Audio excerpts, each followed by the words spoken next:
Buenas tardes o buenas noches para todos. Cuando me invitaron pues a estar en este curso, que ya había estado pues el año pasado y parece que estuvo bueno que me volvieron a invitar. Muchas gracias a Bananotecnia. Es una experiencia bien interesante.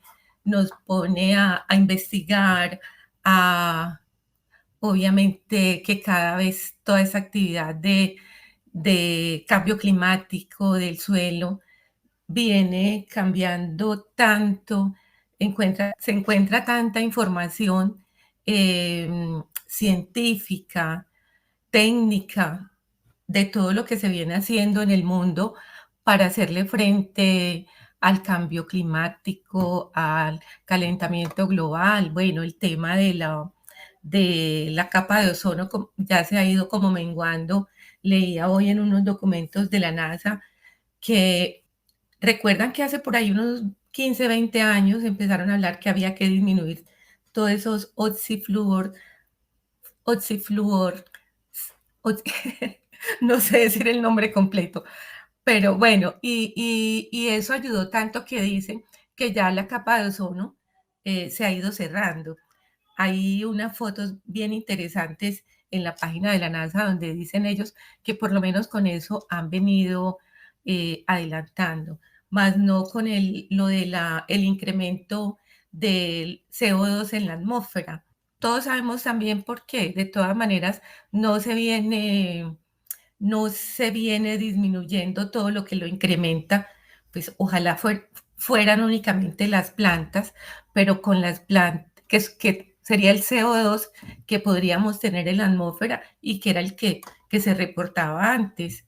Pero todo eso de la industria, de todo lo que nos consumimos, de cambio de los celulares, todo ese consumo de energía de todo lo que tiene que ver con energía no renovable nos viene afectando de manera bastante fuerte. Dicen los expertos, y ya pues eso es mm, que todavía estamos en casi 8.000 millones de habitantes. Leía un documento también de que estábamos en 7.800 millones hasta diciembre de 2020, aunque algunos hablan ya de que estamos en 8.000 millones y que al 2050 vamos a tener todo este mundo de gente y que nosotros tenemos un planeta que ya está tan afectado con su huella, eh, la huella de carbono, la huella ecológica de todo lo que gastamos cada uno de nosotros en alimentación, en ropa, consumo de cuánta cosa lo hacemos.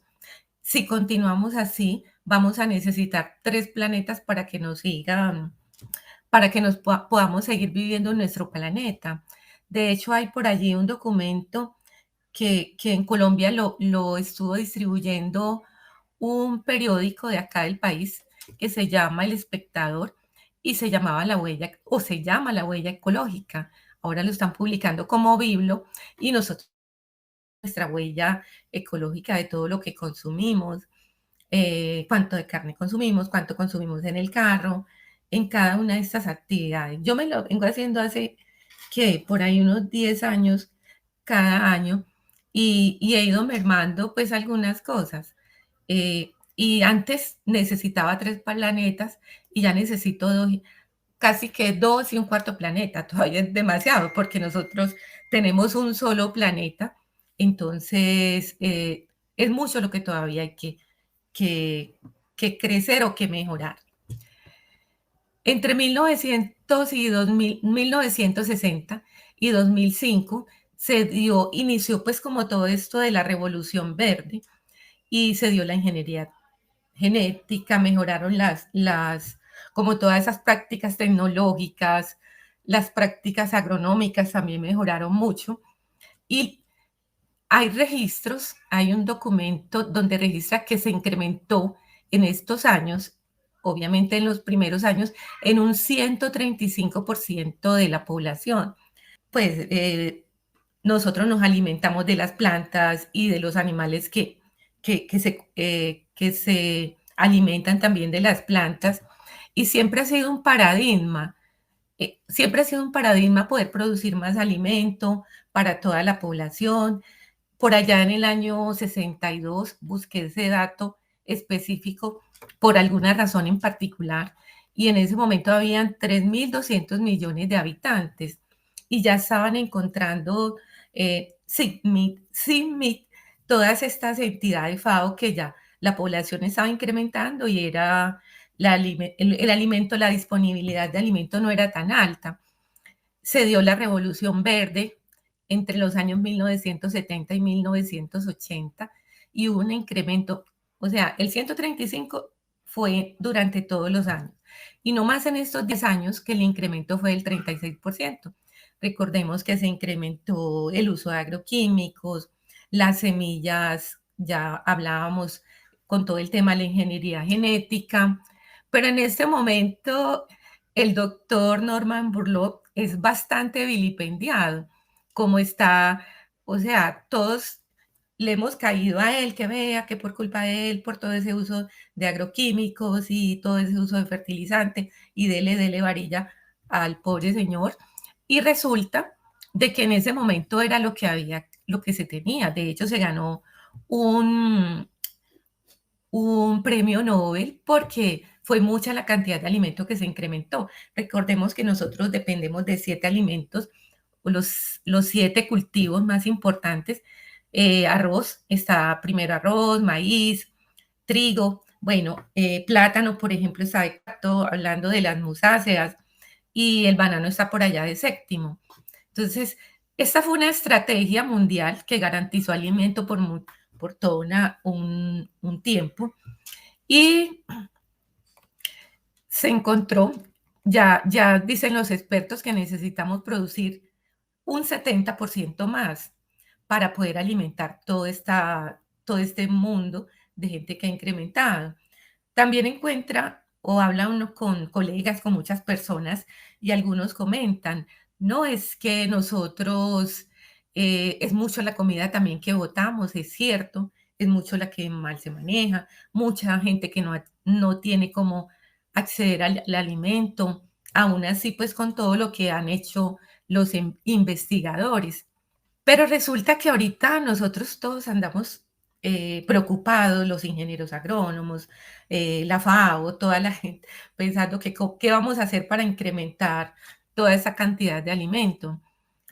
Pero eso sale únicamente de algo, de la fotosíntesis. De hecho, hay un documento que se lo mandaré a Mari Carmen para que se los comparta. Es bien interesante donde plantea el investigador, de hecho, creo que no es ni un investigador, sino que se llenó de muchos argumentos y realmente ya las plantas no pueden hacer, patéticamente, no pueden hacer la fotosíntesis y eso está afectando la productividad. Y si no, ya no lo pueden, no pueden producir más, no pueden ser más, no puede ser más eficiente la fotosíntesis en los cultivos.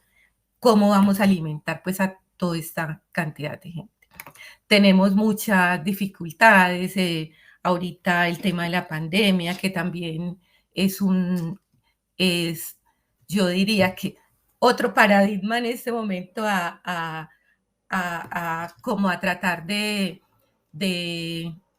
no sé, mejorar, eh, o volvernos que el alimento sea mucho más saludable para alimentar a todo este mundo de gente y que se está pues enfermando.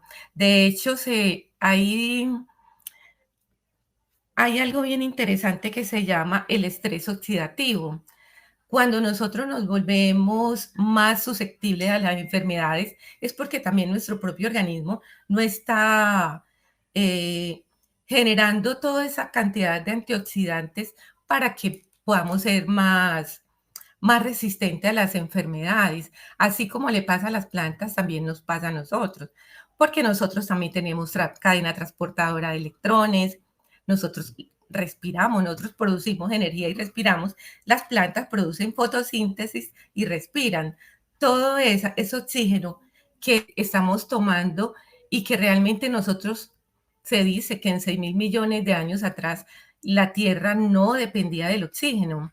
y dentro del oxígeno, pero el oxígeno, además de que nos da la vida, también nos mata. Eh, Eso también todos lo tenemos bastante claro. Después de que se dio toda la revolución verde, se cree o se ya se venía presentando todos estos eventos de cambio climático, de incremento de CO2. Mire, por acá estamos 1970, 1980, por los años 1960 más o menos, que fue que empezó el NOAA a tomar registros de CO2 en la atmósfera. Antes ellos tienen más de 80 años de llevar registro. El NOAA, que es el Centro de Clima de Estados Unidos, llevaban de otras variables, de temperatura, de aire, todas esas otras cosas. Y de pronto, como fueron ellos los que empezaron, se empezaron a dar cuenta que cuánto lo estábamos incrementando. ¿Qué sucedió? Que nosotros, mire, más de 50 años, ¿dónde vamos? Desde 1960 a 2020. Miren acá la Tierra, todo eso lo encontramos también en la página de la NASA, que también maneja NASA y NOAA, y que hemos encontrado, mire, por allá en los años 60, cómo estaba de CO2 nuestro planeta, y miren ahorita por acá, del año, desde 1990 2000, cómo se nos empezó pues a incrementar perdón, a incrementar el CO2. Sería muy interesante y de hecho en alguna oportunidad en una clase de la maestría comentábamos, las plantas son C3 y C4. No voy a complicar mucho eso, pero ¿qué pasa con las plantas C3? Que son menos eficientes para producir fotosíntesis, porque ellas toman el CO2 y como no tienen mucha afinidad por el CO2, lo toman como oxígeno y se pierde mucha energía en respiración o fotorrespiración. Caso contrario, las C4, que son el maíz, la caña, que producen mucha actividad porque sí tiene mayor afinidad por el CO2. Tuvimos una discusión interesantísima, eso hace por ahí unos 10 años. Entonces nosotros decíamos, bueno, si está incrementando el CO2, las plantas se van a volver C4. Las plantas, por ejemplo, de banano, yo siempre pensando en el banano, pues éramos un grupo de varios cultivos y decíamos, bueno, el banano y el plátano son C3, se va a empezar a comportar como C4. Y no es así, por una razón muy sencilla, por la misma afinidad del CO2. Y también porque hay algo, el CO2 debe estar en el suelo, no en la atmósfera, y se incrementó fue en la atmósfera para que pueda generarse todos esos carbonos, todos esos esqueletos de carbono para que se puedan conformar todas esas sustancias o compuestos orgánicos. El concepto suelo, este me pareció muy interesante y lo dice el Ministerio de Ambiente de Colombia, por allá en el 2016 decía que el componente vital del ambiente es el componente vital del ambiente natural que cumple unas funciones indispensables para la sociedad y para el planeta. Por eso muchos se habla con colegas, todos lo tenemos, ya somos conscientes de lo que está pasando, que no solamente es el incremento del CO2, sino también lo que está pasando en el suelo. Estas son las condiciones ideales que tenemos en el suelo, un 45% de minerales, un 5% en la materia orgánica, el aire, el agua, ¿cómo están distribuidos? Es posible que ya en los suelos del mundo esa distribución no sea tal. De hecho, hay una investigación de FAO por allá en el 2025 que se ha bajado tanto la cantidad de microorganismos del suelo que ya sí, que esto puede estar totalmente desfasado, dividido, porque es mucho lo que se ha afectado también el suelo.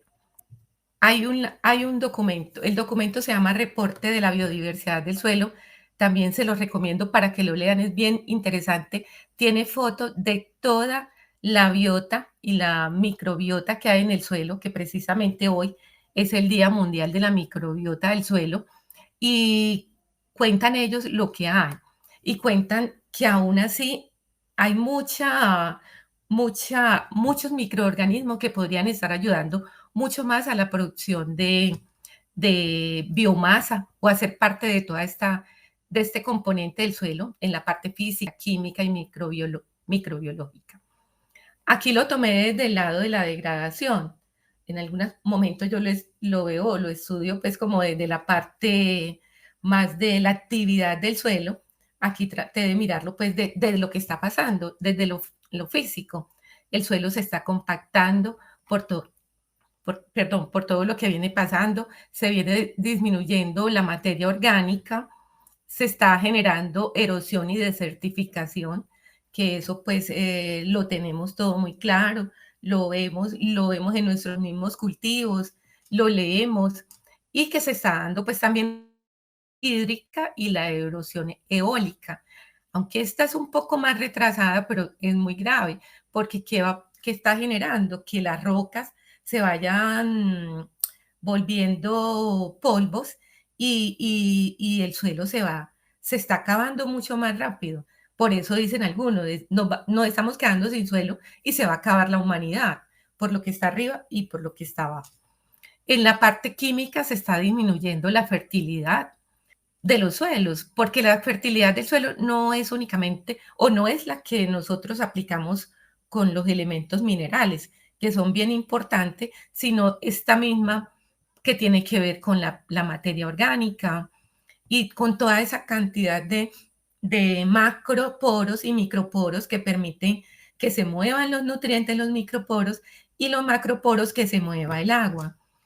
Esto está ocasionando salinización, acidificación y antagonismo entre los mismos nutrientes, metales pesados, las malas prácticas de aplicación.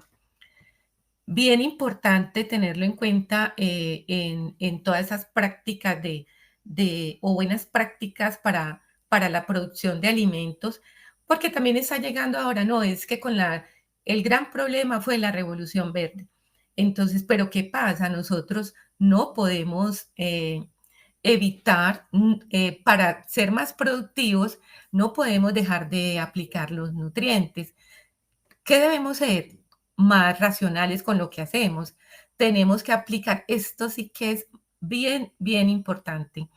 Eh, este año me he dedicado pues a leer, a meterme en muchos congresos,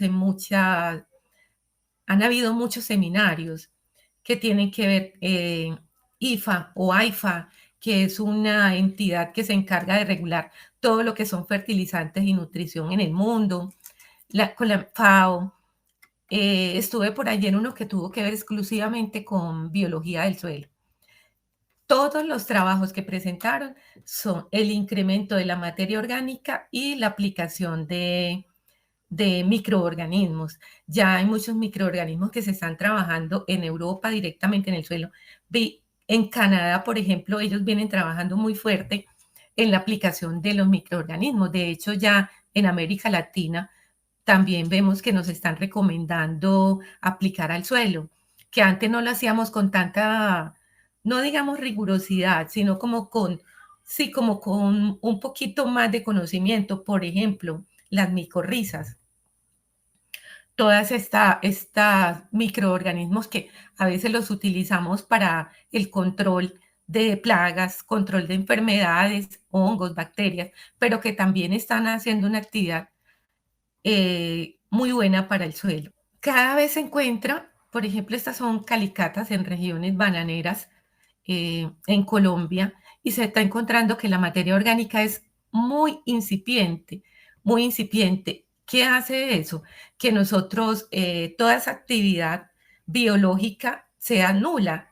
¿Qué hace también? Miren, por ejemplo, acá, ¿qué hace también esto? Que no haya microorganismos y esos microorganismos se encarguen de darle agua, se encarguen de llevar los nutrientes a las plantas.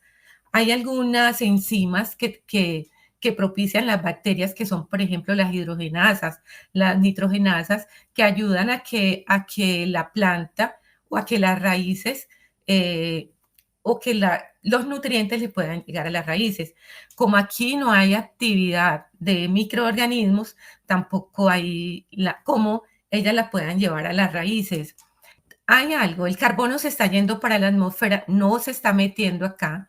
Hay una relación muy importante entre carbono y nitrógeno. Si el carbono no está en el suelo, ¿qué pasa? Que la planta no puede tomar el nitrógeno porque ellos dos de alguna manera tienen una conjunción bien interesante y que eso lo hacen los microorganismos.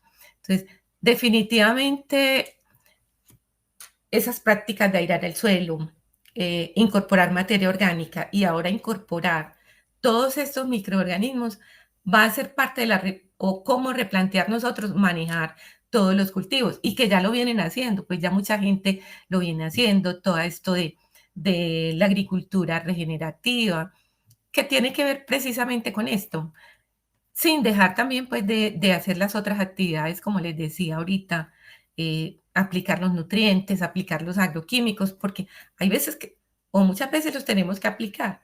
Desafortunadamente, pues, la producción de agroquímicos no ha ido de la misma manera, aunque también ya trabajan con algunas con microorganismos que también vienen haciendo control, aún así en cultivos que requieren o que los afectan demasiado las enfermedades, caso por ejemplo, eh, sigatoca en banano. Bueno, yo siempre me voy a banano porque es de lo que más conozco, o el cultivo es que más he trabajado, obviamente que también se tiene claro para los otros cultivos. La infiltración, toda esta compactación del suelo ha venido ocasionando que la entrada de agua no sea lo más eficiente, se demore muchísimo en entrar, por ejemplo, aquí toda esta compactación. Esto fue un trabajo que hizo un experto, fue un profesor también de mi universidad, y de pronto lo que hicimos fue como hacer como extrapolar un poco hacia banano, porque él lo había hecho a maíz. ¿Qué pasaba cuando el suelo estaba demasiado compactado, cuando no hay un buen contenido de materia orgánica? Y mire cómo se demora en entrar el agua. Y el cultivo de musáceas, las musáceas sabemos que no tienen una raíz principal y que deben tener agua que se va por los canales, que evacúa el agua excedente y también tiene el agua que se requiere para, para la absorción de nutrientes, para que puedan el carbono y el nitrógeno actuar de manera adecuada, para que los microorganismos también puedan hacer sus actividades. Bueno, aquí dice la doctora Daria que cuál es el secreto de esas plantas de acá arriba. Ellas pensando acá. Y bueno, es como una caricatura bien, bien interesante que en algún momento también estuve hablando con ella sobre esto y que se pregunta la otra, ¿qué debemos hacer nosotros para buscar el agua? Obviamente que estas pues están adaptadas, esto es parte de la adaptación, pero es una adaptación natural. Estas es probable que en algún momento, y de hecho ya también encuentro unos reportes de cultivos que se van adaptando al consumo de poca agua. De hecho, hay enzimas que la misma planta es capaz de manejar adecuadamente con el agua, donde hay baja agua, se llaman acuaporinas. Pero ¿qué pasa? Que cuando el suelo no tiene las condiciones óptimas para que ella funcione, no las va a ver. Esas acuaporinas, hay varias enzimas que se encargan precisamente como de utilizar de mejor manera el agua. Eh, Hay algunas plantas también, hay en una zona platanera de Colombia que se llama San Juan de Urabá. Allá las plantaciones no son tan vigorosas, pero se revisan algunas fincas, ellos están muy cercanos al mar, aunque el banano no es una planta halófita que resista a las sales, y esas plantas allá no se mueren, y aún así en suelos bastante que encuentra uno que son salinos en algunas fincas. reportan y funcionan. O sea, las plantas tienen muchos mecanismos para ellas mismas adaptarse. ¿Qué está pasando ahora? Que no están siendo capaces de adaptarse por la cantidad de carbono que están arriba, en la atmósfera, y que no hay en el suelo. Entonces, no les queda fácil aprovechar todas estas condiciones que ellas tienen para mejorar absorción y mejorar también la fotosíntesis. Esta es una gráfica pues de fotosíntesis, no le voy a, a dedicar mucho tiempo a la fotosíntesis como tal, sino que quería que miráramos un poquito, estas son los estomas. ¿Qué pasa? Cuando el suelo no tiene la suficiente cantidad de agua, cuando el carbono y el nitrógeno no está dispuesto de manera adecuada, cuando el suelo no tiene calcio y hay una condición, así sea mínima de estrés, que hace el estoma, se cierra, empieza a liberar algunos, como ABA, ácidos, algunas proteínas que le ayudan es a cerrarse, no a ocasionarte que entre adecuadamente la luz. Esta es una condición bien difícil para las plantas, no va a haber fotosíntesis. Aquí está el cloroplasto, aquí pues se genera toda esta fase fotoquímica y bioquímica de la fotosíntesis. Como les decía, pues como estamos mirando más es hacia la parte biológica del suelo, no me voy a dedicar mucho a mirarlo, pero debería ser esto tan óptimo para que tengamos esto. No me vayan a dar varilla porque la fruta está amarilla, porque obviamente pues aquí es pues por hacer la gráfica que se notara un poco más.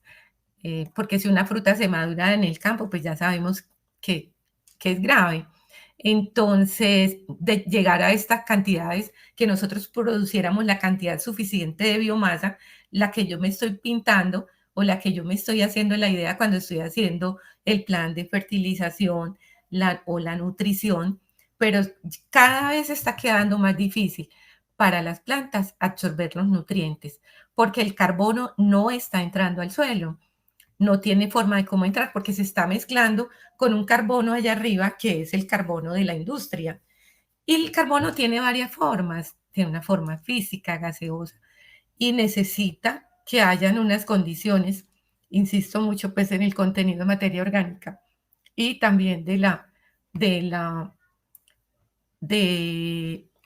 de la incorporación de microorganismos, si no los hay de manera natural en el suelo. Aquí lo vemos pues de alguna manera, esta debería ser la condición ideal, que el estómago estuviera abierto durante todo el día para que esté generando fotosíntesis. Las plantas generan más fotosíntesis en el momento donde hay más sol, porque realmente toman el fotón de luz del sol. Entonces, en la medida que tenga las condiciones ideales, que el agua sea suficiente, no deficiente, como dice acá, el desarrollo va a ser bueno. Acá pues vamos a tener mayor respiración porque los estomas se van a cerrar precisamente también para rehidratarse y para estar en condiciones óptimas para el día siguiente y poder hacer una buena fotosíntesis. Cada vez le está quedando más difícil a las plantas. Aplicamos los fertilizantes, muchas veces se airea el suelo, bueno, hasta ahora se está pues incorporando los microorganismos, pero no está funcionando bien este proceso que el proceso de vida. El suelo, la fotosíntesis y el carbono es de lo más importante que tenemos nosotros, todos los seres vivos. Todos los carbonos, el carbono hace parte de nuestras estructuras. Nosotros somos carbono dependientes como seres humanos y las plantas también y los animales son carbono dependientes, pero manejado adecuadamente. Este es el microbioma del universo. Aquí miramos el del suelo. Bueno, no lo quise traducir porque estos documentos, pues, no, en lo posible, trata uno de tomarlos, pero aquí tenemos todo lo que pasa en el suelo, todos los microorganismos que tenemos en el agua, todos también tenemos una microbiota o un microbioma yo tengo un microbioma. Yo recuerdo que es probable que también no tuviéramos unas prácticas adecuadas o no tomáramos las aguas adecuadas, pero mire que cuando a muchos niños acostumbraban a darles vermífugo para botar todos esos microorganismos que tenían lombrices, decíamos, lombrices, y había que, cuando los encontraban con el estómago muy inflamado, hace parte de todo ese microbioma del universo, que nosotros aún lo tenemos, pero de todas maneras no es esa forma explosiva como antes. Ahora nos lavamos adecuadamente las manos, tomamos aguas más mejores, aguas sin contaminantes, porque así como hay microorganismos buenos, también los hay malos. Si nos toman una gota de agua, hay por allí un video donde de una gota de agua, de un dedo de una persona y de una gota de agua, de un pedacito de hoja de una planta, la cantidad de microorganismos que hay. Por ahí están ellos, los que están haciendo el trabajo, que es de la Universidad Wageningen. Ellos están separando qué tipo de microorganismos son en esa gota de agua, pues que le digo, ese ensayo que están haciendo. De todos esos cursos, esas charlas que me meto, quise traerles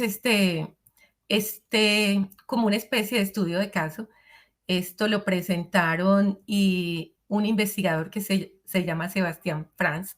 Me llamó mucho la atención, fueron muchos, y quería pues como compartírselos precisamente porque él mostró lo siguiente dentro de todo su ensayo. Creo que él es de Sri Lanka y decía cómo el microbioma de la raíz es tan específico y también tan amplio que si no lo dejamos que actúe adecuadamente, las raíces no van a tomar los nutrientes tampoco de manera adecuada.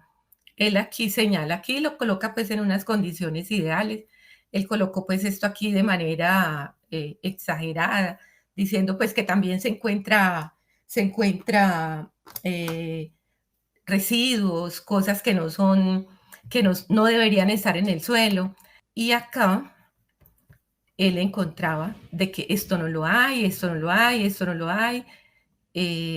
Estas son algunas estructuras, algunas que no son favorables para el suelo y se encuentran esto, que no es favorable para el suelo y se encuentra los protozoos, nematodos que hacen un buen ejercicio en el suelo no se encuentran, y que todo eso, pues, también en la medida que nosotros hagamos, por ejemplo, más mecanización al suelo mal realizada, que no se incorpore la materia orgánica, que las prácticas no sean muy adecuadas y que muchas oportunidades pues tenemos que inocularlas. No, no, no va a ser, no vamos a tener un suelo adecuado para los cultivos.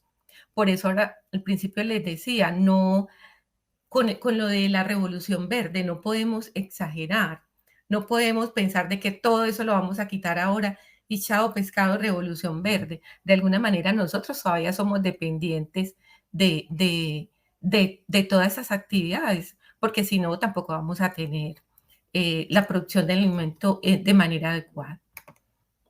También decía él, este es un sistema improductivo, a pesar de que tiene, eh,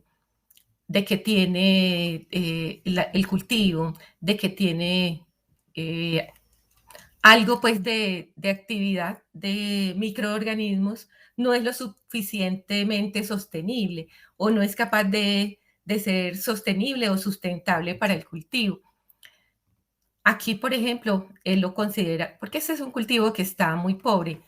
Y de hecho hay un trabajo de una universidad de Finlandia, donde ellos encontraron que cuando el suelo era un cultivo eh, creo que era arroz, cuando el cultivo cuando el cultivo tenía más eh, como malezas o arbences, llamémoslos más arbences, ¿qué pasaba? El cultivo se ponía mucho más grande o era más, eh, la cantidad de biomasa era mayor.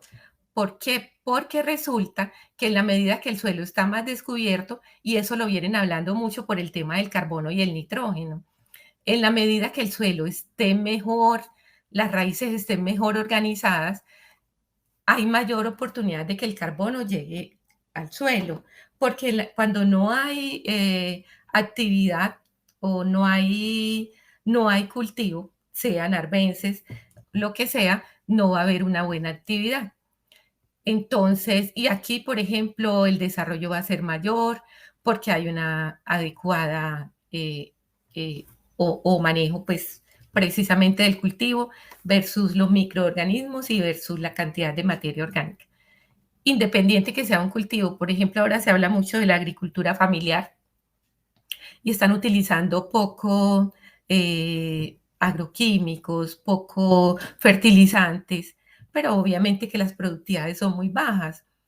Y lo más seguro, pues a eso le están apuntando muchos. De hecho, eh, había un grupo en Italia que están hablando de que cada uno tenga como su parcela en su casa, ya sea en el balcón, sembrando algunas cositas, pero que todos podamos producir nuestro propio alimento. He encontrado unas cosas que me han dejado sorprendidas. Las fotos están un poquito más adelante y las miramos. Con países donde no son productores, por ejemplo, de musáceas, y ya ellos vienen haciendo unos ensayos que lo ponen a uno a pensar, ya se están preparando para cuando ya tengan ellos que producir su propio alimento, no tengan que llevarse los bananos, no tengan que llevarse los plátanos, o viceversa, nosotros también en América Latina, algunos cultivos, en el caso de nosotros, que aún siendo grandes productores de arroz y de maíz, importamos mucho arroz y maíz de Estados Unidos. Algunos otros cultivos que también en algún momento nos estaban trayendo papa de Europa. Entonces, eh, cada uno pues tratando de proteger sus propios alimentos. Esta diapositiva es de ERFOR, es un grupo también que viene trabajando mucho con todo el tema de microorganismos del suelo y la importancia que tienen para toda esta producción de biomasa, tanto en el suelo, en la raíz, como la producción de biomasa acá, que realmente es la que nosotros necesitamos del cultivo. Llamémosla aquí banano, maíz o arroz, plátano, lo que nosotros queramos llamar, pero que si la actividad acá no es suficiente, la actividad acá tampoco va a ser suficiente. Cada vez se encuentran más artículos donde se viene trabajando muy duro con las micorrizas como mecanismo para que los cultivos puedan ser más eficientes en su producción y más que todo en la producción de fotosíntesis, porque no se produce mientras no haya una adecuada fotosíntesis. ¿Qué hace? Que haya, que el agua, que el suelo pueda tener, se pueda utilizar de mejor manera, que las plantas puedan tomar ese nutriente que está en el suelo y los mismos exudados de todos estos microorganismos que van a ayudar pues para estos procesos de fotosíntesis. Cada vez tenemos las lluvias más mal repartidas. Por ejemplo, en la zona de donde yo soy, donde he trabajado por muchos años en el cultivo de banano y plátano, yo recuerdo que las lluvias eran muy bien repartidas. Nosotros teníamos unos meses de enero, febrero y marzo que ya empezaban a ser secas. De hecho, yo lo hacía con mi padre de algo que se llamaban las cabañuelas. No sé si en toda América Latina lo manejan así. Eh, eh, ay, qué pena, se me fue el ojo para allá y alguien nos está sugiriendo que leamos Los hongos fantásticos de Netflix por aquí. No voy a mirar porque me distraigo, pero muy chévere. Sí, es verdad, un video o una película muy bonita. Entonces, nos sentábamos él y yo a medir en los primeros 12 días del mes de enero. Si el primero de enero llovía, era porque íbamos a tener lluvias en enero, en febrero llovía. Bueno, perdón, el 2 de enero llovía, era porque febrero iba a tener, así hasta los 12 días.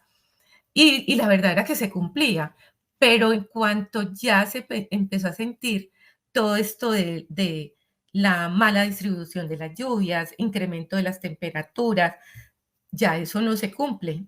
Aún así puede suceder que llueva y en el mes no llueva. Febrero siempre era un mes seco, ahora sucede que a veces llueve. Mayo, que ha sido un mes muy seco en la región, y han habido mayos donde las lluvias no pasan de 200 milímetros al mes, cuando pasaba de 400 milímetros. En el último trimestre del año se nos está concentrando en algunos años casi que el 40% de las lluvias, después de que teníamos de pronto no exacto, en los 12 meses, los 2.800 o 3.000 milímetros de lluvia de la zona, pero de alguna manera se repartía. Ya no lo tenemos. Por lo que hablábamos ahorita, todo ese incremento en la atmósfera, el cambio climático, el incremento de temperatura ha sido bien alto y de hecho, no sé si vieron un video o una presentación, de pronto Gamboa, el ingeniero Gamboa, que está en Costa Rica, Corvana invitó al doctor Ben Bester, me parece que es el apellido de él. Ellos vienen haciendo unas modelaciones. Las modelaciones son matemáticas con fisiología, modelos matemáticos que nos llevan pues a interpretar algunas situaciones de las plantas o de cómo se van a comportar, por ejemplo, con el cambio climático. Y él decía que las temperaturas se están incrementando tanto, nosotros con respecto al año 2000, 2000 más o menos, nos puede haber incrementado más de 1 grado de temperatura y la tendencia es a que sigue incrementando. Decía el doctor que en América Latina vamos a ser de los más afectados por este tema del cambio climático. Las producciones o las productividades del cultivo de banano se van a disminuir ostensiblemente. Y para sorpresa y tristeza de los de Urabá y de Colombia, de la zona de Colombia, dice él que Colombia va a ser de los más afectados. Y de hecho, ya los estamos notando porque las productividades de los cultivos de Urabá no son los mejores. Y también dice él que el más favorecido con esas temperaturas va a ser África. O sea que África se va a incrementar su producción de musáceas. Los africanos pues han tenido producción de musáceas, pero no son tan productivos. De pronto ya sabemos que son un poco protegidos porque son colonias, en fin, pero que ellos los va a afectar muy positivamente el cambio climático, en cambio que a nosotros no. Entonces, desde ya nos toca ir buscando qué hacer, porque no va a haber oportunidad de que, o mejor dicho, que la productividad cada vez va a ser mucho menor. Este es un estudio de caso, esto lo encontré en una revista que se llama Science AA. Realmente, ¿qué hace? Ellos son como unos científicos que toman investigaciones y la llevan pues como a que la entendamos los que no somos científicos. La explican de una manera muy clara. Aquí, esta es una micrografía electrónica donde hongos micorríticos, me equivoqué, que son estos brillantes que hacen, ¿qué están haciendo ellas? Están llegando a las células de la raíz, le suministran agua y a cambio ellos toman el carbono.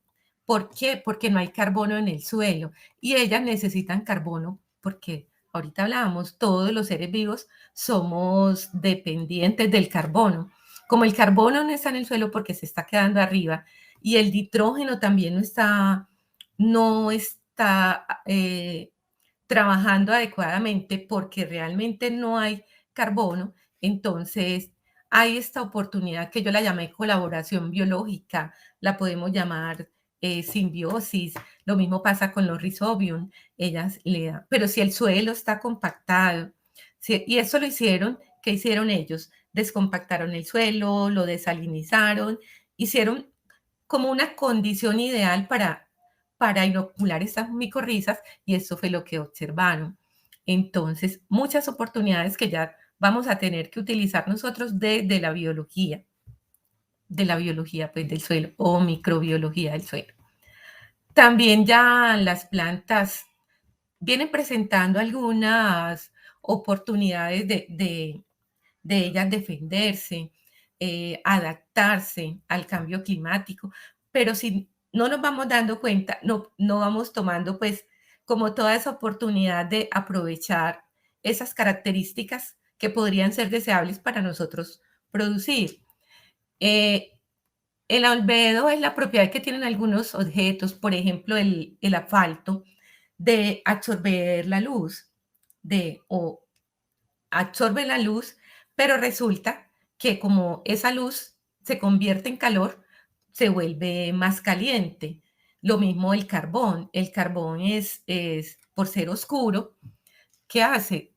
Absorbe la luz y la refleja, porque el albedo, pues el albedo es alto en donde hay actividad de alguna manera más clara. En este caso, por ejemplo, este investigador, aunque son varios, él dice que todas estas sustancias, por ejemplo, como caroteno, eh, los mismos antioxidantes de algunos cultivos y principalmente en flores, ellos trabajaron en flores que hicieron, encontraron que donde hay sembradíos de flores con algunos otros cultivos, el calentamiento global le da menos. ¿Y cómo lo midieron? Con la temperatura. Entonces, son oportunidades que van encontrando las plantas para desempeñarse mejor. Y muchas otras cositas por allí que ellas tienen cómo defenderse. Bueno, yo quería dar como algunas sugerencias, digo sugerencias porque realmente en esto pues estamos como involucrados todos. Hay mucha gente trabajando en algunas cosas de manera separada, hay mucha gente que comparte investigación, hay mucha investigación, pero de América Latina les digo que no es de por sí, nosotros no tenemos cultura de escribir, de publicar. De pronto yo veo en América los mexicanos tienen muchas publicaciones científicas, tienen mucho los brasileros, los demás son europeos, son los indios también publican mucho, los asiáticos, por ejemplo, los japoneses, los chinos también ya vienen publicando y buscando, dando recomendaciones de cómo podemos superar el cambio climático. Pero de alguna manera nosotros tenemos que ir aprovechando, leyendo, buscando toda esa información para empezar a hacer pequeños ensayos. Esto es una finca bananera de Urabá que es muy buena en productividad. Esto fue una foto que se tomó con un satélite. Yo trabajaba con una compañía que manejaba un satélite, manejaba no, tenía los servicios de un satélite y encontramos que esta finca, en estas áreas, el suelo era bastante compactado, tenía bastante problemas de drenaje. Recuerden que para el cultivo pues, de las musáceas hay muchas áreas donde hay muchas aguas detenidas o detenidas no, sino que aguas que tenemos que sacar con los drenajes para que el cultivo pueda desarrollarse bien. ¿Cómo les parece que hay, de pronto algunos de los que están aquí pueden haber conocido este plan? Mejor no digo el nombre, pues como por respeto a la finca, aunque yo como nosotros fuimos los que tomamos la información, nos habían dado los derechos pues como para utilizar, pero hace rato no hablo con ellos, mejor no comento. Es una finca con muy buena productividad, pero extrapolando o interpolando más bien el plano de productividad de la cantidad de racimos o de fruta por cada lote, coincide con estas áreas más pobres. Esto se le llama, también ya hay planos de clorofila y son muy similares. íbamos a hacer un trabajo con todos estos lotes y de hecho se empezó a hacer algo de los drenajes y se iba a medir toda la actividad de la nutrición, de la fertilización y de las otras prácticas agronómicas que se venían haciendo. Por alguna razón yo tuve que retirarme de la zona, no seguir viviendo en la zona y ese trabajo no lo seguí haciendo. Entonces, eh, son oportunidades que nosotros tenemos en nuestros cultivos para también saber qué va pasando. Ya este tema de los satélites está bastante económico, antes era muy costoso y nos pueden dar qué está pasando acá versus lo que nos está pasando realmente en el cultivo, de lo que miran ellos de arriba. Entonces, es algo que nosotros podemos tener para identificar qué dificultades tenemos en nuestras fincas, en nuestros cultivos, no solamente banano. Hay mucha información reciente de fotos de clorofila. Ya algunos no le llaman fotoactiva, yo le llamaba fotoactiva porque realmente pues era una foto activa, pero le llaman mapas de clorofila. Recuerden que la clorofila pues está muy ligada a la fotosíntesis porque ahí realmente es que se ocasiona en los centros de reacción de las clorofilas. Se juntan varias clorofilas, se dispara ese centro, recibe el fotón de luz, se genera la molécula o la proteína, una de las proteínas más grandes del universo, que es la rubisco, y se genera todo ese proceso. Pero ¿qué pasa si los estomas están cerrados porque no hay agua, porque no hay nutrientes, porque no hay las condiciones ideales? No vamos a tener una fotosíntesis óptima o adecuada. O muchas veces no hay fotosíntesis y los racimos se quedan pequeños. eh, y bueno, estaba tratando de recordar un nombre que le dan a esas plantas en Urabá y se me fue el nombre. Las coberturas para propiciar mayor carbono en el suelo, empezar a hacer los ensayos. En este momento todo va a tener que ser ensayo y error. Tampoco esperar todo lo que nos venga de afuera. Sí, leer, pero también nosotros ir poniéndole ese sentido común que yo sé que todos los tenemos. Por lo menos los ingenieros agrónomos tenemos ese sentido común. Lo que pasa es que a veces se vuelve también una situación de, es que eso es muy costoso, es que para qué vamos a hacer. Antes era mucho más común que como ingeniera agrónoma me dijera, no, pero usted cómo me va a decir, ¿cómo es? Ah, que no sé qué, pero porque la situación no era tal, pero ahorita sí nos va a tocar buscar actividades que nos ayuden a mejorar las propiedades físicas del suelo, a mejorar toda la producción precisamente de biomasa, porque ya tampoco va a haber ni para invertir lo poco que tenemos, porque ya no, realmente no saca el mismo mercado. Y los nutrientes, casi siempre hablamos de 13 elementos. Los tres que son hidrógeno, el grupo choque llama, carbono, hidrógeno y oxígeno. Y los otros que ya, porque se fueron acabando del suelo por toda la extracción de cosecha, por ejemplo, las musáceas, la extracción es bastante alta y que se fueron yendo, se van en todas esas cosechas, el suelo se fue acabando. Nosotros tuvimos una experiencia mmm, muy significativa en la región. Hace por ahí unos 20 años únicamente aplicábamos nitrógeno y potasio. Y los racimos eran de más de 50, 60, 70 kilos, dicen los productores. Algunos de los que estamos acá, que somos de la región de Urabá, pues puede que no nos tocó ver los racimos de 50, pero sí los veíamos de 40, nos tocó de 30, y ya ahora cada día es menor el peso de racimo, porque el suelo le faltaba zinc, le faltaba boro. Todavía hay muchas personas que no creen que estos elementos están haciendo una falta enorme. Tuvimos un problema gravísimo que era la cicatriz de punta o crecimiento, que los dedos de los racimos, los de abajo le empezaban a tocar los de arriba, porque los entrenudos se acortaron. ¿Y qué pasó? Que cuando empezaron a aplicar esos elementos, disminuyó mucho esa, esa cicatriz o mancha de o mancha pues en la de crecimiento que llamaba. Recuerdo que chiquita que estaba por ese tiempo en la región tenía identificado que el 12% de su fruta se perdía en el año precisamente por esta mancha. Ya realmente no, bueno, ya chiquita tampoco está, pero ya uno no ve esas pérdidas tan grandes por esas cicatrices. Pero resulta que el suelo también se le fueron acabando todos estos elementos. Teníamos cobalto, el yodo. Hay regiones, por ejemplo, en la zona de nosotros, los suelos son altos en hierro, porque también hay mucha agua. Pero ya se empiezan a ver deficiencias de manganeso, de silicio, que aún no lo consideran un elemento, ¿cómo se llama? Esencial.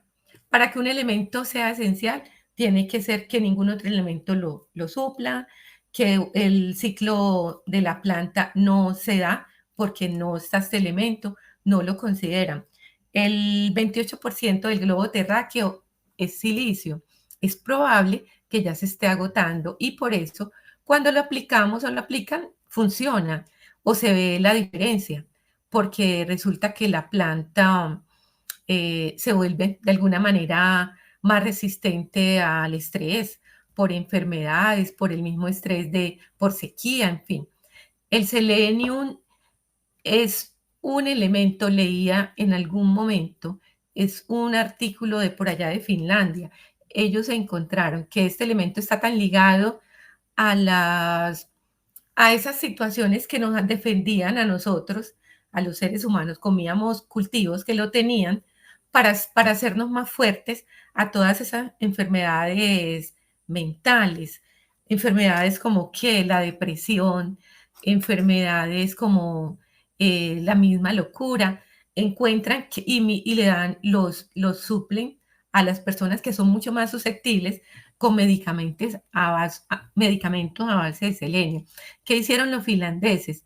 Como están encontrando que somos más susceptibles a todo ese tipo de situaciones, no más a los que sufrimos, eh, hemos sufrido, o por lo menos algo similar, no del todo el COVID, hemos sufrido situaciones de depresión después de que nos pasa. Yo he hablado con varias personas y dicen, no, y es como con la lágrima pronta esa situación. Y puede suceder que ya, bueno, en parte es la enfermedad, pero también la susceptibilidad, porque ya este elemento se va agotando. El níquel es un elemento considerado esencial. ¿Y por qué? Porque como aplicamos tanta urea a los cultivos, si en el suelo no hay urea, perdón, no hay níquel, la urea, cuando la planta toma la urea, le deja unos manchones en la hoja. Y de verdad que uno lo ve en las hojas de banano, algunas manchas, dice uno, pero aquí, ¿qué pasa? Seguro le hacen una prueba o le detectan el níquel y puede suceder que haga falta. Muchos de estos elementos no los aplicábamos y se han ido agotando y no nos hemos ido dando tampoco cuenta porque de pronto no los medimos todos en los análisis. Hasta los mismos laboratorios a veces no lo tienen suficientemente claro o son tecnologías bastante costosas para identificar estos elementos. Entonces, cada vez nos vamos a ver abocados a suplir más elementos en el suelo que como no está, bueno, podríamos tenerlo en algún momento, dejar en barbecho un lote cada 8 años y seguir produciendo con lo demás para que se vaya repoblando, pues de alguna manera los microorganismos y también todos estos nutrientes que se van agotando. Y también ir haciendo los ensayos de adaptación, de aclimatación. Estas estas fotos las encontré. Es un país que no es tan productor de banano, está en Europa, pero ellos de alguna manera producen algo. Así son sus cultivos a campo abierto. Y miren lo que ya vienen haciendo en invernadero. Y son varios países los que ya vienen haciendo ensayo. El otro, porque como les digo, yo me he dado la tarea de meterme a estudiar, revisar, y he encontrado que vienen haciendo ensayos bastante fuertes con cultivos como banano. Digo, bueno, ¿y qué es lo que están pensando si ellos allá no tienen suelo? Esto no es en Canarias, les comento que no es en Canarias, que en Canarias sí sabemos que hay cultivos así, con suelo artificial y agua artificial y todo, greenhouse o invernadero que llamamos. Entonces, de alguna manera también vienen preparando a conseguir su propio alimento, pues cada vez nos estamos viendo más abocados a tener unos transportes mucho más costosos, cada vez, bueno, ahorita, por ejemplo, tuvimos muchas restricciones, no sé qué estarán pensando ellos. Esto, por ejemplo, también me dejó con muchas inquietudes y resulta que muchos de los que estamos acá conocemos a Fernando García Bastidas, que está en Wageningen. Y le encontré también unas fotos que, por cierto, yo le mandé preguntar a él, lo encontré en LinkedIn, colocó el domingo, el sábado, tenía unas plantas en bonsai. A mí no me gustan los bonsais, porque a mí me parece que estamos limitando, de hecho, yo tengo un jardincito, cada día lo estoy cuidando más, tengo también aromática en mi minúsculo balcón, pero yo nunca, nunca hago un bonsai, porque me parece que la agricultura no debe ser así, porque, o sea, es como que a nosotros, porque somos, o que a los seres humanos, para reducirles la estatura, pues lo empecemos a modificar genéticamente o por alguna cosa, o a lo mejor lo estarán haciendo, en fin, pero a mí no me gusta nada que sea modificado. Entonces él me comentó, yo le mandé preguntar que por qué eran unas planticas que ya tenían 2 años y se han ido engrosando. Entonces yo quería que me contara cómo estaba haciendo, cuál era la metodología y él decía allí, miren los suckers, para nosotros pues son los hijuelos, porque él lo pasó pues en inglés. Entonces le mandé preguntar que con qué fines estaba haciendo ese ensayo, para qué era. Me mandó decir que era como un hobby, pero que también estaban haciendo ellos unos ensayos. Digo, bueno, de pronto sería para detectar más fácil o manejar más fácil el Fusarium R4T. Recuerden que él trabaja con Fusarium. Entonces, eso sí me dejó como un poquito inquieta y estoy pendiente de qué más publica, o de pronto ya no publica más, porque sí estuve como muy interesada. Y estos también, en qué están haciendo. Entonces, todos están preparando adaptación, eh, bioremediación, en una cantidad de actividades y nosotros, pues yo me imagino que en nuestros países también, pero qué bueno que podamos compartir entre todos para que podamos sacar adelante, porque ya no vamos a tener, el planeta es uno solo. Bueno, de pronto, ¿cómo se llama ese señor que se fue para la Luna y que está haciendo los viajes? Para Marte y todos los que se vayan por allá, pero lo más seguro todos no nos vamos a poder ir para allá. Tenemos que seguir cuidando nuestro planeta, cuidando nuestra alimentación, porque vamos a seguir dependiendo de esto. Nosotros dependemos de los cultivos y dependemos para tomar todos los esqueletos de carbono, lo mismo los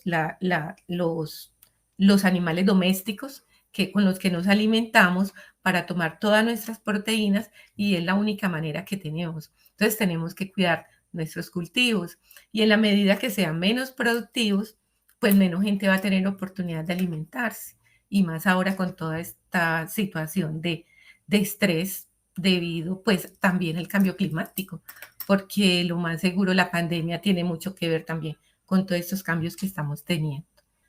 Y bueno, muchas gracias por su atención. Quedo atenta a sus preguntas, a sus comentarios, que me parece que, que, que más que preguntas, qué bueno que me puedan compartir también sus experiencias de lo que ya vienen trabajando en sus países, en sus cultivos. Sí, Carlos, es una pregunta inquietante, inquietante porque sí, nosotros utilizamos bastantes, no solamente fungicidas, eh, los mismos herbicidas, dificultan la actividad precisamente de no solamente tampoco o de las micorrizas, sino también de muchos otros microorganismos que se vienen utilizando en el suelo.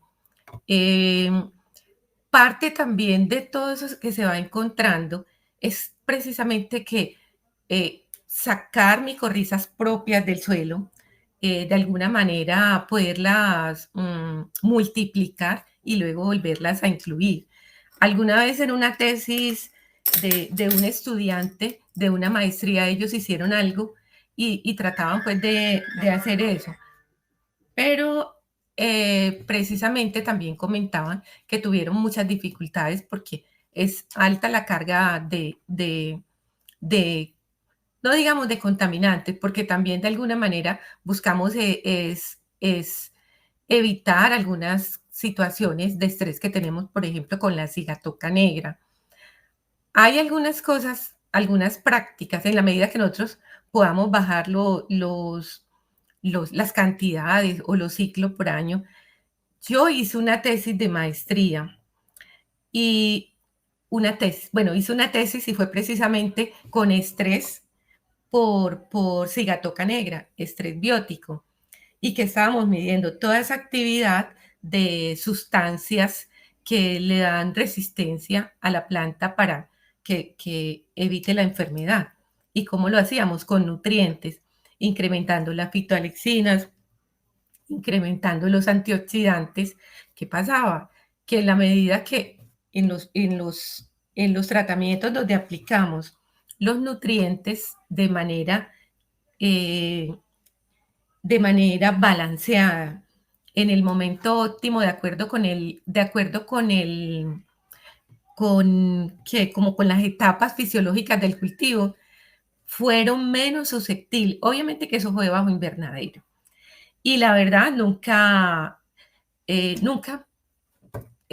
un ensayo o fue un trabajo de investigación que llegó un momento que yo también como que dije, bueno, y qué va a pasar en este momento con todas esas, o con toda esa interacción que he tenido con investigadores eh, en México, donde me asesoraron mucho para este trabajo del aislamiento de las, de enzimas y proteínas que necesitábamos para el ensayo, ya han encontrado. De hecho, la doctora Blondicando nos dio una conferencia en un programa que nosotros tenemos en la Asociación de Ingenieros Agrónomos de Urabá, y era comentando qué está pasando con las enfermedades climático. Y uno de los grandes problemas que vamos a tener es que la cigatoca negra se viene también más agresiva. En algún momento también les compartiré esa publicación que ellos hicieron. Es una cosa bien interesante. Y en algún momento decía ella, porque como ella fue parte de ese trabajo, me decía, Isolina, lo que tú investigaste sí va por allí. Es la manera que tenemos para que las plantas para que generen más antioxidantes y ellas mismas se puedan defender. Los fungicidas se va a tener que seguir utilizando, pero de manera racional. Lo que pasa, yo no sé si lo que voy a decir vaya a ser una cosa que pueda generar alguna situación incómoda para mí y para algunas personas que puedan trabajar en esas áreas. Pero yo pienso que también para el control de cigatoca muchas veces nos vamos a la fija, ¿no? Como dice uno, de una yo aplico más para evitar que se me dé la enfermedad. Aunque yo sé que también hay mucha gente responsable que cuando aplican los ciclos, cuando ya hay la enfermedad. Pero mire que hace 10, 20 años habían países donde se aplicaban 52 y 54 ciclos para el control de cigatoca. Todo ese desbalance que se pudo haber dado y que también de alguna manera toda esa cantidad de biomasa del suelo y de microorganismos se fuera disminuyendo. Yo pienso que también la aplicación de la materia orgánica puede ayudar a que empiecen a fomentarse todos estos microorganismos, porque de hecho los necesitamos tantos que ellos reciclan todos esos elementos que están en el suelo. Hay unas enzimas que se llaman hidrogenasas, nitrogenasas, que ayudan a que los nutrientes se vuelvan, se reutilice lo que se queda en el suelo. Y obviamente que los necesitamos, los nutrientes los necesitamos. No sé, Carlos, si respondí un poco tu pregunta. Hola, José. José me pregunta que qué elementos pueden reducir la mancha de madurez en el cultivo de banano. Elementos muy ligados, el calcio y el boro. Hace 20 años también hicimos unos trabajos en Urabá, en la región pues bananera de Urabá, y resulta que yo trabajaba con una casa comercial, pero hay casas comerciales que son que les gusta mucho el tema de la investigación y me permitían hacer investigaciones de todo. No voy a dar el nombre, pues tampoco, pero hicimos unos trabajos muy interesantes con algunos estudiantes de algunas universidades, identificando qué pasaba con la mancha de madurez. El calcio es un elemento que no se trasloca, él sube y con la corriente de transpiración. ¿Qué pasa, por ejemplo, cuando la planta no tomó el calcio en la época donde había mayor humedad? Y, y, y la fruta, por ejemplo, o la mancha de madurez, llegó un momento que se presentaba más entre los meses, entre el primero y segundo semestre. Y ahora se presenta con más, casi que, pero hasta mitad de año una estudiante que yo le dirigí el trabajo y que precisamente era con mancha de madurez y ella encontró que como nosotros aplicábamos calcio hasta diciembre, porque enero, febrero y marzo, muchos años no había lluvia o en esos años del ensayo, ¿qué pasó? Se nos incrementó muchísimo la mancha de madurez. También tiene que ver con situaciones de clima, y como digo, en lo posible, si las aguas estuvieran bien repartidas, tendríamos menos mancha de madurez. Calcio, boro y todos los elementos, porque todos los elementos hacen parte del contenido de biomasa de la planta y también las hace menos susceptibles a las enfermedades. Ingeniero Walter, en general, sé que le gusta tanto todo lo de los microorganismos del suelo. Él comenta que en general los fungicidas foliares para cigatocas son muy específicos y en mi experiencia no observé que afecten las micorrizas que se apliquen en el suelo. Mire, es una experiencia vivida y porque lo conozco, yo sé que él trabaja mucho con micorrizas, lo más seguro todavía. Eh, eh, y dice que no se afectan.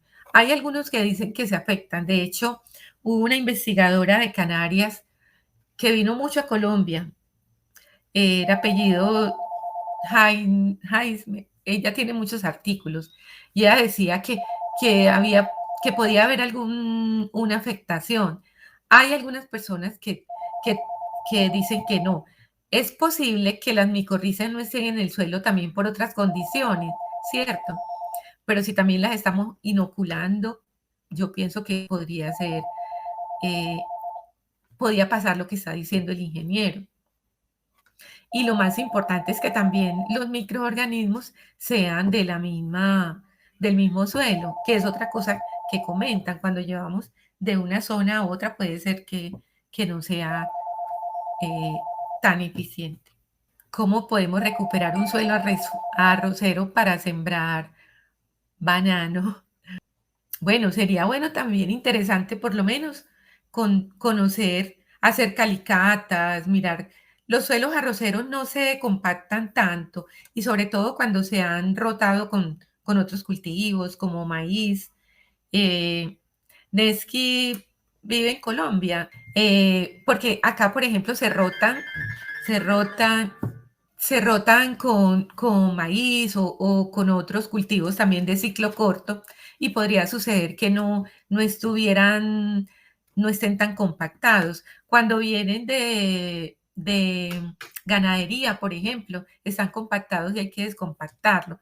Yo pienso que lo ideal sería hacer una calicatas, revisar el suelo cómo está y incorporar también mucha materia orgánica porque antes de hacer las siembras, mirar qué hay en el suelo, cómo está toda esa, como, porque miren que el banano es bastante, eh, esos primeros centímetros donde se concentra la mayor cantidad de raíces o de pelos absorbentes son precisamente en los 25, 30 centímetros. Y cuando no, no hay el contenido suficiente de materia orgánica, ¿qué pasa? Que no tienen la capacidad de absorber adecuadamente. Es como revisar todo lo que tiene el suelo y cómo podría adaptarse a este nuevo cultivo. Sería pues mi sugerencia sin estar pues como mirándolo. Ujú. Hola Byron, ¿cómo está? ¿Cómo podemos sustituir las necesidades de potasio en musáceas sin la aplicación de fertilizantes sintética? ¿Y qué tiempo puede permanecer el calcio en el suelo sin humedad? ¿Cómo podemos sustituir las necesidades de potasio en musáceas sin la aplicación de fertilización sintética? Yo pienso, por ejemplo, lo ideal sería con los mismos residuos de la cosecha, porque las cosechas tienen bastante, o el banano tiene mucho potasio, pero se da uno cuenta que lo incorpora y no logra suplir las necesidades del cultivo. ¿Por qué? Porque es que el suelo ya tampoco se han agotado tanto los suelos y sobre todo los bananeros con todo lo que hemos extraído, que hay que llegar pues a las aplicaciones del potasio de manera sintética. Lo ideal sería pues escoger fuentes, por ejemplo, el potasio, el KCl, ya nos debe estar generando dificultades por el cloro. Antes nos decían, es que o se encontraba que el banano no era sensible al cloro, pero en la medida que también se va subiendo el sodio, ¿qué va pasando? Que los suelos se nos van salinizando. En una finca en Colombia encontramos que los suelos ya estaban, la cantidad de cloro era altísima y la cantidad de sodio. Y hubo que dejar de aplicar el KCl. Se tuvo que pasar al nitrato de potasio. De pronto es ir como variando las fuentes, buscando porque el cultivo requiere, y si es con fines, pues, de explotación comercial fuerte, queda como, pero sí se han reducido mucho las cantidades. En los planes de fertilización que yo hago para algunas fincas que asisto, ya hemos venido bajando de 700 kilos que aplicábamos, que porque algunos pues como por tradición, porque hasta se aplicaban 1000 kilos, mil kilogramos por hectárea. Hemos venido rebajando y ya casi que está muy similar al nitrógeno. Es ir haciendo ensayo y encontrando cómo funciona mejor. De hecho, entre más balanceado esté y lo apliquemos con otros nutrientes, funciona mucho mejor. Pero es como difícil, pues, que se vuelva a cero. Como tenerlo como un cultivo sin el elemento lo veo muy difícil, pero puede que sí, puede que se nos dé. Estamos trabajando, doctor Ernesto Lave, estamos trabajando en el nodo de cambio climático en Santander. La idea es diferenciar muy bien el fenómeno del niño y de la niña, como un capítulo segmentado de cambio climático. Así es. Estos fenómenos son los aspectos recurrentes para resolver en la zona intertropical a la cual pertenecemos. Si no los estudiamos, comprendemos y preparamos las contingencias, jamás podremos identificar los presupuestos en todas las actividades. Totalmente de acuerdo, ingeniero. Definitivamente, y es de las investigaciones que, y no es una crítica destructiva, pues, para nuestro país, pero sí una crítica constructiva, porque nosotros en esas modelaciones de cambio climático, de temperatura, sí que estamos muy atrasados. Y mucho de lo que podíamos nosotros aprovechar de alguna manera, como aprovechar esos fenómenos que a veces pues son muy extremos, pero que puede ser una oportunidad para que las plantas se vayan adaptando a otra cosa, no los venimos trabajando. Y sí, sí me parece muy importante. Así es. Santander es una zona de Colombia. Para los, pues, no saben dónde queda la zona. Una zona de Colombia en un departamento que es bastante de agrícola, La ingeniera Beatriz Tapasco Peláez, si bien los abonos orgánicos o materias orgánicas, sean enmienda o acondicionadores, son beneficiosos para el suelo, también se debe tener en cuenta que ellos poseen elementos pesados o contenidos microbiológicos no deseados cuando no se manejan adecuadamente a nivel de su transformación. Totalmente de acuerdo. Y de hecho, ya en ese cuadro de, de, que yo colocaba, pues como todas esas dificultades que viene presentando el suelo desde el punto de vista físico, químico y orgánico, hablaba de los metales pesados. Definitivamente, y cada vez vamos a tener que recurrir mucho más a todos estos materiales orgánicos, a compost y toda esa transformación que se viene dando o de subproductos, por ejemplo, de la caña, vinazas, todo eso. Tenemos que tener mucho cuidado y sí pedir que hagan sus, ¿cómo se dice? Eh, Se me fue la palabra, hacer como todos sus análisis desde el punto de vista de metales pesados que cada vez también nos vienen poniendo más restricciones. De hecho, a los bananeros tenemos muchas restricciones con algunos elementos, ¿sí? Hasta el mismo zinc es un metal pesado que también lo necesitamos para el cultivo. El cadmio, por ejemplo, en el cacao, eh, en banano también tenemos restricciones con el cadmio y en la medida que los estemos llevando en estos materiales puede generar, eh, puede ser contraproducente para los mismos cultivos. Lo ideal es recurrir a laboratorios o empresas que hacen o que logran hacer bien todo su proceso, ir haciendo sus chequeos oportunamente para que no nos lleguen metales pesados o precisamente eh, eh, otras, otros microorganismos que pueden ser dañinos. Llegó un momento que, por ejemplo, nosotros en la zona de Urabá no teníamos algunas plagas como el coquito. El coquito es perdón, plagas no, una hierba o una maleza o una arbense, como les decimos ya todas. Y nosotros no teníamos esa maleza ya. Y resultó que por estar llevando materias orgánicas, que algunas venían de otras regiones, de pronto no bien manejadas, se regó y ya eso que es muy propio del arroz, hay mucho coquito en los cultivos y fue llevado precisamente por unas inadecuadas transformaciones.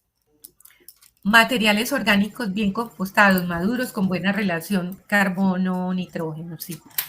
En la medida que también vaya entrando más carbono al suelo, también nos va dando oportunidad de que nosotros tengamos el suelo con unas condiciones adecuadas para cuando aplicamos estos materiales.